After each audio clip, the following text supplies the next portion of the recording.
iterambere. Buri mwana w'umunyarwanda agomba kwiga. Ubumenyi inzira y'iterambere. Radio Imanzi 105.1 FM. Ibiyobyabwenge birica kandi birangiza. Irinda ubuzima bwawe n'ubwa mugenzi wawe, tugira igihugu kizira ibiyobyabwenge.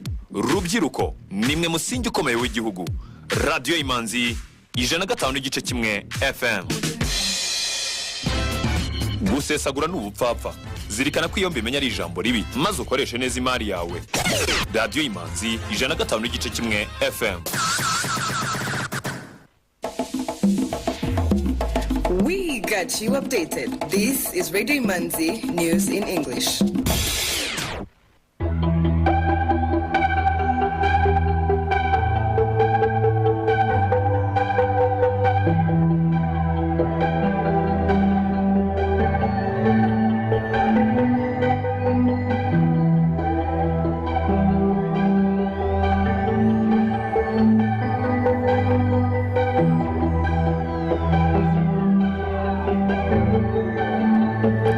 You are tuned to Radio Imanzi broadcasting from Kigali. Here is the news in English, brought to you by Fiona Umuganwa. The headlines. President Paul Kagame has said Rwanda still has a long way to go, but the country has been fundamentally transformed for the better. The United Nations International Residual Mechanism for Criminal Tribunals has heard opening defense statements in the case of suspected Rwandan genocide financier and mastermind Felicien Kabuga. A regional court has dismissed a case brought by Maasai pastoralists to stop the Tanzanian government from evicting them from their ancestral land.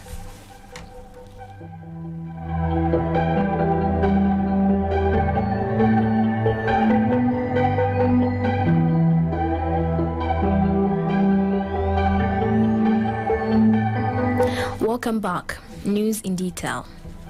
President Paul Kagame has said Rwanda still has a long way to go, but the country has been fundamentally transformed for the better. He told a packed audience at the Nanyang Auditorium today as he delivered the Majura lecture in Singapore, where he is on a 3-day working visit as part of the efforts to deepen bilateral ties. The Majula lecture is an NTU platform for leaders from both the private and public sectors to share their thoughts and ideas on campus. In his remarks, the head of state said he considered the invitation to deliver the lecture a particular honor because the title is drawn from Singapore's national anthem. Locally, Majula is a call to progress, to move forward together and united, in other words, to innovate but inclusively. One of the questions the head of state was asked is how Rwanda committed to education with so much passion and the recent development and programs Rwanda has put in place in education. The president said when rebuilding the country, the first thing that came to mind is how to invest in our people. So if we start from the very point that, again, seeing what has happened here in Singapore, or some other countries, and particularly for ourselves, thinking the same way and modeling some of those things we want to do on what has happened before, what we did, and in countries like Singapore, investing in people and their abilities to do different things they want to do, skills and acquire knowledge and so on and so forth. It all starts with education. So in therefore rebuilding our country, the first thing that came to mind is how do we invest in our people, and the starting point and the most important thing and the best way is to do with education. We looked at, therefore, making it affordable, making it accessible, and more or less a right for every Rwandan. And that's how we moved, for example, from having, as I said earlier, education for even primary or secondary, something that was rare for citizens to access, but make it available on our part. All the first 12 years are accessible, are affordable, and the government ensures that young people who should be going to school actually go to school. That was the starting point. And then the next thing is to focus on the quality of education. We started focusing on, and also making selection of what people in the end study that make or really have a huge multiplier effect on the quality and the skills, and that is mathematics, sciences, and of course the language to be able to communicate easily with the rest of the world, which was English. So that is really what we started with, and that was fundamental to us. And then we have continued to start building from there with initiatives such as creating Kigali Innovation City, where we put together academic institutions with startup companies and also possibility of accessing finance almost in the same environment. These are things we have continued to work on, and also collaborating with other African countries. And of course, as I said earlier, we've been happy to closely work with Singapore and learn from the many examples from here. During the session, President Kagame also noted that any society needs to be secure, well-governed, and have clear policies as to where they are coming from and the choices they have made and where they need to be for the future. It begins with security. The country and a society needs to be secure, well governed, and have clear policies as to where they are coming from and where they are expecting, or the choices they have made to where they need to be for the future. Once these are clear, there are always going to be people interested in being part of that journey one way or the other. They are interested because it provides opportunities for what they may be interested in doing or are already doing. But it also reassures them that they are going to be able indeed to do what they want to do for themselves or with the country where they want to do that. And that is particularly with Rwanda. That's our understanding, is to be clear, both for ourselves but also for those who we may need to work with, what we stand for, where we are coming from, where we are going, and that environment we provide for people to feel comfortable that they can associate with Rwanda or work in Rwanda and be able to thrive and grow. The president was also asked to share lessons with young people given the geopolitical developments around the world.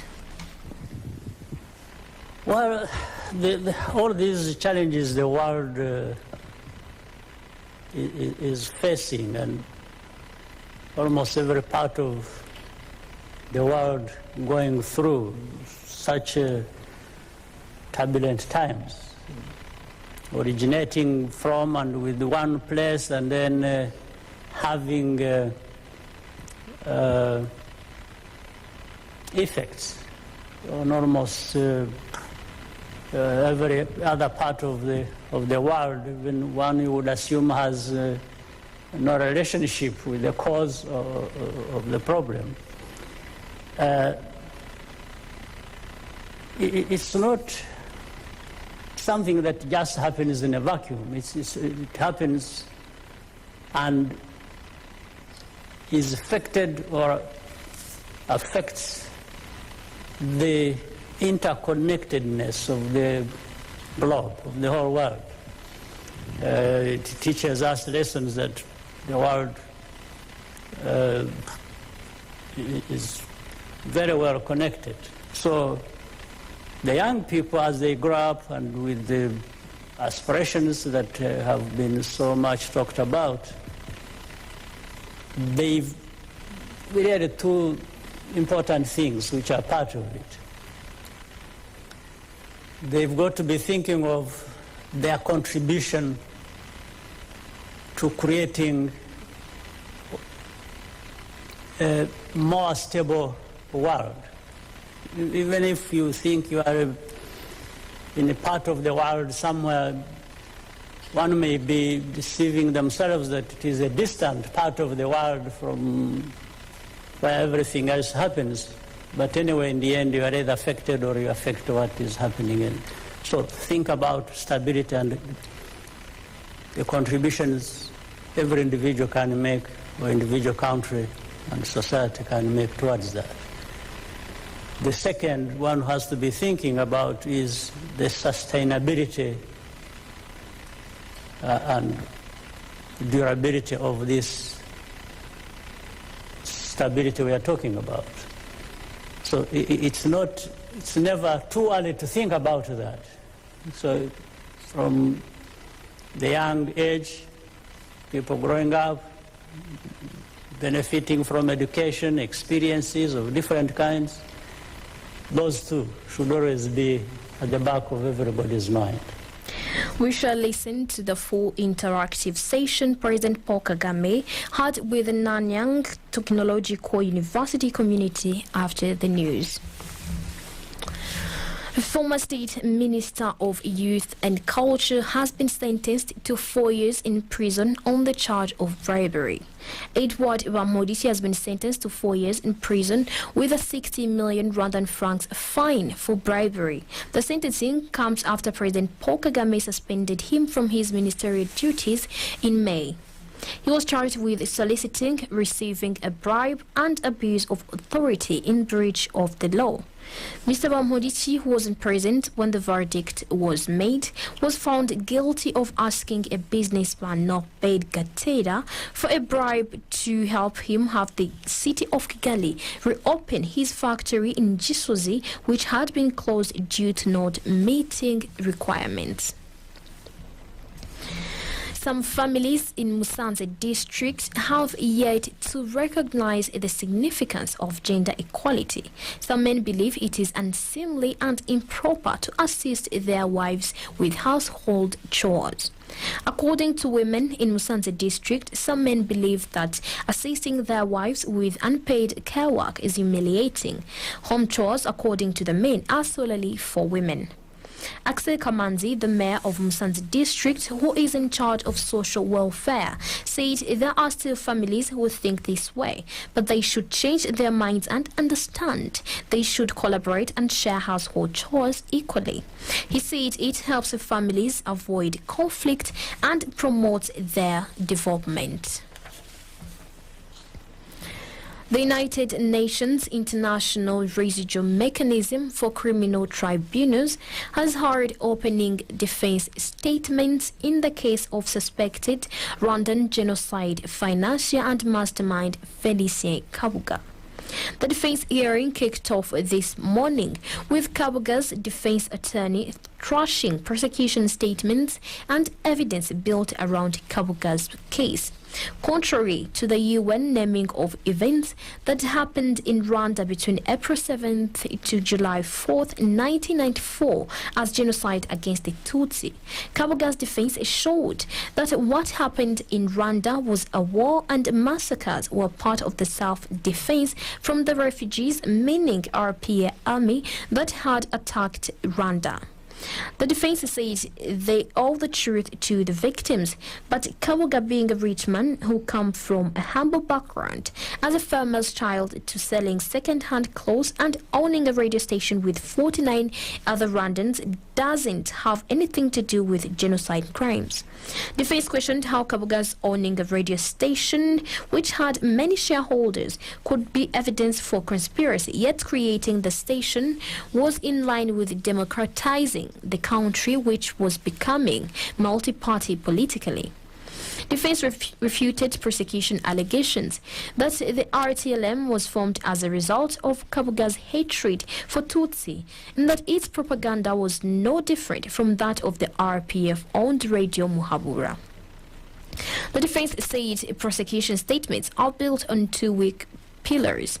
One, on what happened in Rwanda in 1994, and takes it for granted to do so without providing demonstration. The second one is weak evidence, despite years of collecting. It was based on hearsay and baseless circumstances. Defense said one witness is not enough, and having 395 footnotes refer to only one source, either documentary or testimonial, means footnotes in the statements are uncollaborated, and it is problematic cause for finding evidence before reasonable doubt.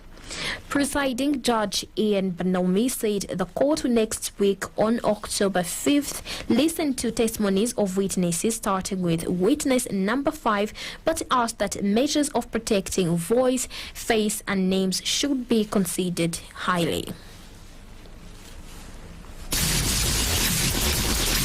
Economic news is a regular feature on Radio Imanzi. The Rwanda Stock Exchange Market Report.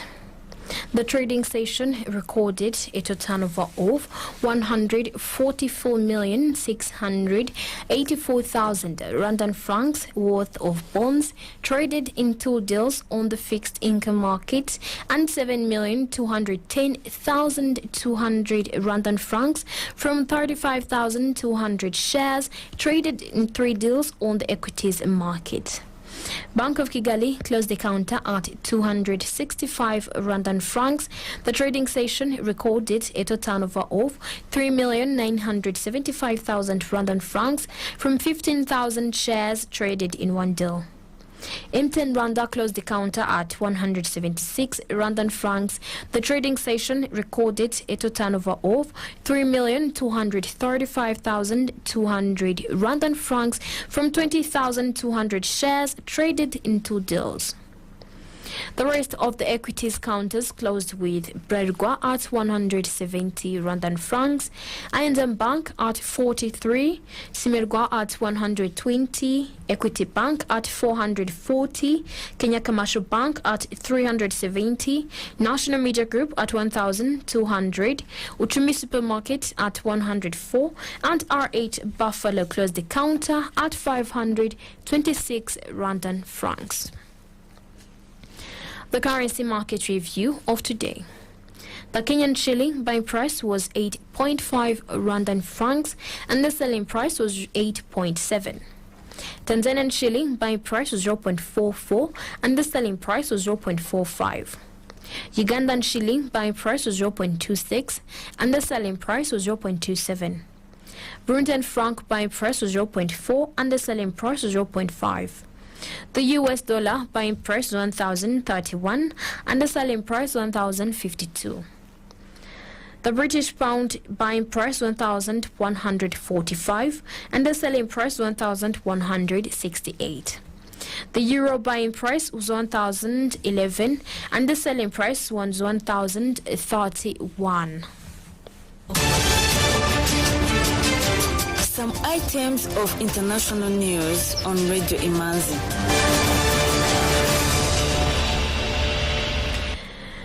The regional court has dismissed a case brought by Maasai pastoralists to stop the Tanzanian government from evicting them from their ancestral land. The East African Court of Justice upheld the government's decision to cordon off 1,500 square kilometers of land in the Ngorongoro Conservation Area to protect wildlife. The judges said no compensation was owed to the Maasai because nobody had been injured and no property lost during the evictions. Tanzania has traditionally allowed indigenous communities to live in national parks, but the authorities say population growth is disturbing wildlife habitats. Ugandan Parliament has passed the Human Organ Donation and Transplant Bill 2022, setting tough penalties for dealing in human organs for commercial purposes. The Uganda Human Organ Donation and Transplant Bill 2022 seeks to establish a legal framework for organ, cell and tissue transplant in Uganda. The bill also sought to regulate the conduct of donation transplant activities in the country. To prevent vices associated with human organ donation and transplantation, Parliament approved a life sentence for persons who deal in human organs and tissue for commercial purposes. It also prescribes life imprisonment with no option to pay one's way out for child organ traffickers. The Democratic Republic of Congo and Tanzania are among the countries with the worst digital quality of life globally, occasioned by slow internet speed, high cost of internet and other factors. The 2022 Digital Quality of Life Index, produced by Dutch network company Surfshark, reveals that DRC citizens have the least in digital well-being out of the 117 countries surveyed, with Tanzania ranking 107th. The index measures the quality or speed and affordability of internet in the countries, along with the availability and strength of electronic infrastructure, security and government. Kenya was ranked the highest in East Africa, but 78th globally, with Uganda coming second in the region and 98th globally. There was no data on Rwanda, Burundi and South Sudan. The UN Refugee Agency says nearly 6,000 Congolese refugees have been helped to return home since December 2021 after years of exile in Zambia. The voluntary repatriation of Congolese refugees was based on a tripartite agreement signed in 2006 by the UNHCR and the governments of Tanzania and DRC. The refugees had fled political and inter-ethnic clashes in the DRC's southeast region in 2017. They had gone back to their communities of origin in Haut-Katanga. However, the UNHCR spokesman Boris Cheshokov said Haut-Katanga is stable, making the returns possible. He said some 600 people are transported from Zambia on buses in weekly convoys to the DRC's Lukinda border post. He said more than 11,000 Congolese refugees are expected to have gone back home to the DRC by the end of the year. With that, we come to the end of tonight's edition. However, stay tuned. Following up is the full interactive session President Paul Kagame had with the Nanyang Technological University community in Singapore. Please submit your questions using the Slido link.